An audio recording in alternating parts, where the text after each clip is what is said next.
มันนี่ก็มาตลาดตะลีเนาะอาหารยังมีกาไปพิซซ่านี่พิซซ่าแล้วเจ้าก็ขายไว้จังซี่แหละเปียงหนึงก็เท่าไหร่$7พี่น้องไปปิ้งเอาเองนี่ตัว$6ก็มีนี่$6ก็มีตัว$5ก็มีนี่กับน้อยนี่ก็$4นี่$4ก็มีมาหันนี่ก็มีของกงกินของแซนบอกแซนด์วิชเนาะเป็นอาหารมีหลายสิ่งหลายอย่างฮะเด้แซนด์วิชแซนยังมีแม่เทดอกเทโดนี่ลองมากอะไรอย่างดอกมะแตงก็มี$3ปลายอันนี้ก็เป็นมะเขือเนาะเกล็ดสีเขียวมะเขือสีแดงมะสตรอเบอรี่ก็มีไม่ต้องเลยสตรอเบอรี่มีหมกหมูปาดเป็นกั๊บก็ให้400มีหมกหมูมีหมกนัดปาดเป็นกั๊บก็ให้มีพวกบรอกโคลีมีเห็ดขาวมีหมกแดงมีผักกาดขาวเนี่ยเห็ดกับพวกขี้ข้านมันซอยร้อยมันซื้อไปกินรสอันนี้ก็เห็ดอย่างเห็ดดำเห็ดเขียวบอกมีแตงยาวแตงสัตว์แตงยาวก็มีหมดเลยนี่ก็ผักสเปนิชเนาะผักสเปนิชก็มีมาทางนี้ก็มีหมักแอปเปิลหมักอะโวคาโดหมักโทเมโดหมักเลนน้อยเด่นใหญ่มีเบิดมาทางนี้ก็เป็นข้าวจี้เขาอย่างนั้นบ่เป็นโดนัทเป็นขนมเนาะขนมหวานนี่เป็นโดนัทขาวโดนัทดำช็อกโกแลตมีมัฟฟินมีอะไรอย่างนี้มีเบเกอร์เบเก้เบเก้มีเบเก้กับนี่เลยมีแผ่นห่อทาโก้กันนี่เป็นห่อทาโก้กับนี่คนไปลองเลยมีข้าวจีหลายสิ่งหลายอย่างมีแต่ข้าวจีตัวนี้นะบ่ข้าวจีนี่ข้าวจีมันก็หลายอันนี้ข้าวจีมันก็หลายข้าวจีมีหลายสิ่งหลายอย่างพี่น้องเอ้ยอันนี้คือข้าวจีเขาเจ้าปาดให้เรียบร้อยเห็นบ่ข้าวจีปาดเปลี่ยนเป็นเปียงเข้าไปเขาก็ซื้อซีนซื้ออย่างไปทั้งกินใส่ทั้งกลางเขาก็กินรสพี่น้องบ่ได้ยากอันนี้ก็จีแซมเบอร์เกอร์เห็นบ่เนี่ยนี่ก็จีฮัทด็อกอันนี้มาอันนี้ก็เป็นขนมไปซะละอันนี้เป็นขนมกินขนมยังหลายสิ่งหลายอย่างขนมเนาะมาทางนี้ก็เป็นขายซีนมาพี่น้องเอ้ยขายชีสขายเปปเปอโรนี่ขายซีนอันนี้ขายซีนใส่แซนด์วิชกับเจ้าแหละจะชีสอย่างนี้มีพืชบางอย่างพี่น้องเอ้ยคะแนนมีเงินซื้อเขาเนาะมืดของอยู่ของกิน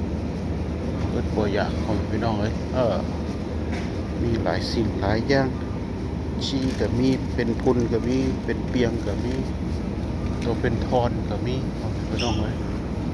ตัวเป็นทอนก็มีพี่กัน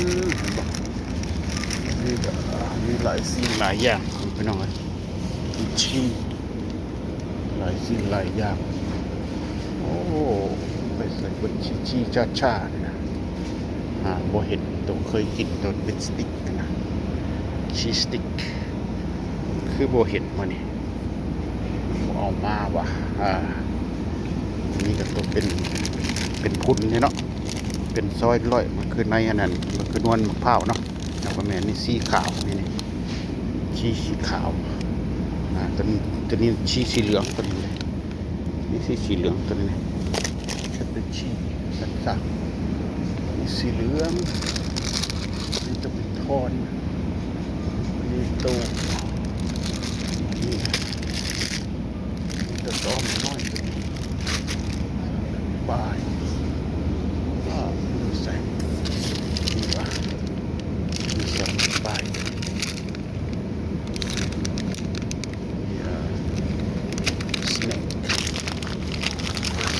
Oh, yeah.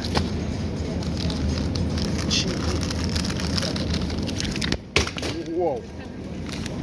Take one. I take one. Yeah, on time that side fall down. They put in too much. That's right. Yeah. Oh, on behind me? Okay. All right, thank you, sir. Before people kick it and fall down, right? Yeah, I put the bottom right. Oh, yeah, they're all Oh, yeah, they overload it, fall off, you know. Thank you, sir. and alright, a sandwich for theนี่ใส่แซนด์วิชเนาะใส่ข้าวจีข้าวหยังสั้นซะหลายผู้อึดบ่อยากพี่น้องถ้ามีเงินซื้อเขากินอันนี้ก็ชีฮาวแครกเกอร์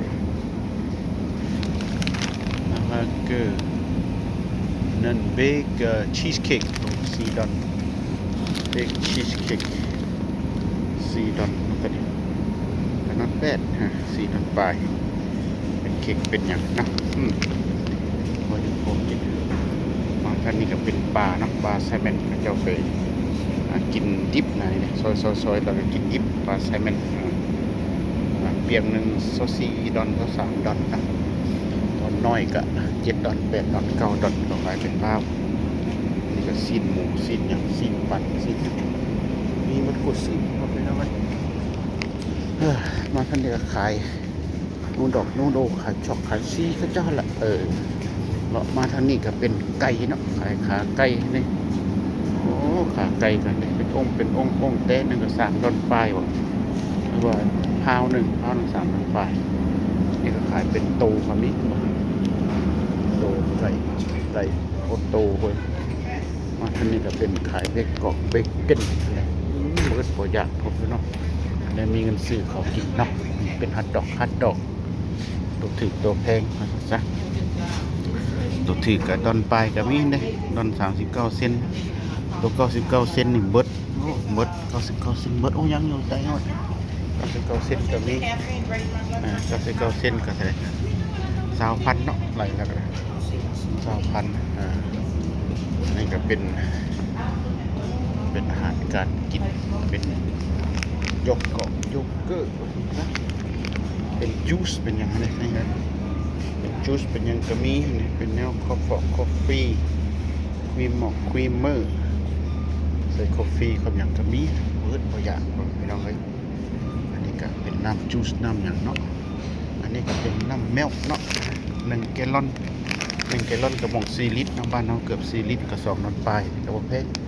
น้ำนมแล้วก็กินของพี่น้องเลยอันนี้ก็เป็นไข่เนาะไข่กระลงนะแต่12 หน่วยก็ดอน97 เซนเนาะ97 เซนก็ไปแล้วก็เท่าไหร่ก็40,000เนาะบ้านเราก็40,000 กี่12 หน่วยเนาะ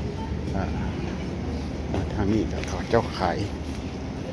แฮมขายอย่างนั้นนะขายสิ้นแฮมสิ้นอย่างพาว3 ดอน98ตัวถือตัวนี้กับพาว2 ดอน19 เซนตัวถือตัวแพงพี่น้องเลยมาทางนี้ก็ขายเป็นแบบไก่แบบอย่างนั้นนะขายแฮมประกอบเบอร์เกอร์สำเร็จรูปเห็นบ่ไปแล้วก็อุ่นใส่ไมโครเวฟกินรสสบายผมพี่น้องเลยโอ้ยากบ่ซาเนาะเด็กกุ้งก็ใส่ถุงมาทั้งสิถุงนึงก็นั่น6 ดอนปลายเขากินเนาะถุงใหญ่นี่ก็16 ดอนบอกนั่นละบางเทีเขาเจ้าก็เอาไว้พิษหม่องก็มีอันนี้ก็มีขายเป็นในมะขัวบางอย่างไปขั่วใส่เข่าใส่อย่างไม่ต้องก็บ่อึดบ่อยากดอกของอยู่ของกินหั่นน่ะอันนี้ก็เป็นแบบแฟนไฟเขาจะมาซอยก็ใส่ตู้เย็นมาขายสิ2 ดอนปลายเนาะถุงนึงเอาไปทอดใส่น้ำมันแล้วก็กินสบายผมไปน้อยนี่ก็มาซานเนาะก็ซานเนื้อซะเป็นอย่างนี้เป็นเทโดอันนี้นั่นก็เป็นแซนด์วิชอุ่นไมโครเวฟกินรสนี่ก็เป็นอันอย่างเบรดสติ๊กบ่อันนี้เป็นข้าวจีเนาะข้าวจีเป็นนั่นนะเป็นล้ำนะดอน95 บล็อก1ก็มีจักอันโบหูเนาะก็มีพิซซ่าฟีเซอร์นี่แหละตัวนี้ตัวน้อยหมด2 ดอนปลายตัวนี้นะตัวนั้นตัวสดนี่ฟองฟีเซอร์ต้องไปให้มันเปื่อยจังอุ่นใส่ไมโครเวฟกินได้เนาะ2 ดอนปลายเต้นึงก็พอดีเนาะกินอิ่มนึงไม่ได้กินคนนึง2 คนก็กินคนเท่ามาทางนี้ก็เป็นของหวานเนาะวาฟฮัทดอกคันนี้คือ6 ดอนปลายอันนี้ก็มีหมักไหม้ผสมกันเนาะปั่นกินซะปั่นกินหมักไหม้นี่ก็มีแฮชบราวน์แบบมันนะมาทางนี้ของหวานก็เป็นเนาะไอศครีมเห็นบ่โอ้มีหลายทุกชนิดเนาะเป็นไม้ก็มี ตัวเป็นไม้ถึงมุกมีนะ5 ดอนปลายนี่เป็นกับตักกินนะ2 ดอนปลายนี่นะพอกินนะพอแม่พี่น้องเท่านั้นแหละมื้อหน้าเบิ่งใหม่นะโอเคบ๊ายบาย